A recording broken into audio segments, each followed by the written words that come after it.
প্রয়োজনে রাজনৈতিক ঐক্যমত্য তৈরি করে জামাত শিবিরকে নিষিদ্ধ করতে হবে বলে মন্তব্য করেছেন প্রবাসী কল্যাণ ও বৈদেশিক কর্মসংস্থান প্রতিমন্ত্রী এবং গণ অধিকার পরিষদের সভাপতি নুরুল হক নূর। নুরুল হক বলেছেন, আওয়ামী লীগ জামাত শিবিরকে নিষিদ্ধ করেছিল, অন্তর্বর্তী সরকার সেই নিষেধাজ্ঞা তুলে নেয়। এখন নির্বাচিত সরকারকে বিষয়টি নিয়ে ভাবতে হবে। প্রয়োজনে রাজনৈতিক ঐক্যমত্য তৈরি করে জামাত শিবিরের মতো উগ্রবাদী সংগঠনকে নিষিদ্ধ করতে হবে। ছাত্র অধিকার পরিষদের নেতা সোহানুর রহমানকে দেখতে গিয়ে হাসপাতালের সামনে সাংবাদিকদের সঙ্গে কথা বলার সময় তিনি একথা বলেন। 2024 সালের গণ অভ্যুত্থানে গণহত্যার দায়ে আওয়ামী লীগের কার্যক্রম নিষিদ্ধ হয়েছে উল্লেখ করে নুরুল হক বলেন, 1971 সালে এর চেয়েও ভয়াবহ গণহত্যা, লুটপাট ও গণধর্ষণ হয়েছে। এসবের জন্য জামাত শিবিরেরও নিষিদ্ধ হওয়া দরকার।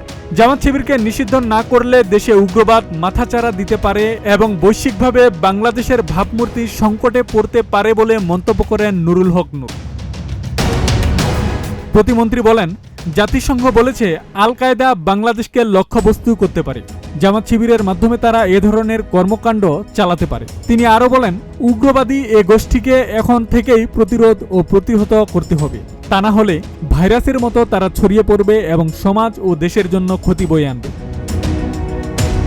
জামাতের সেক্রেটারি জেনারেল আমির হামজার পক্ষে বিবৃতি দেওয়ায় দলটির সমালোচনা করেন নুরুল হক নূর।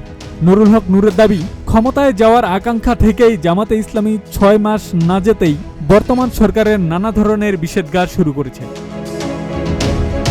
আব্দুস সালাম, প্রজন্ম 24।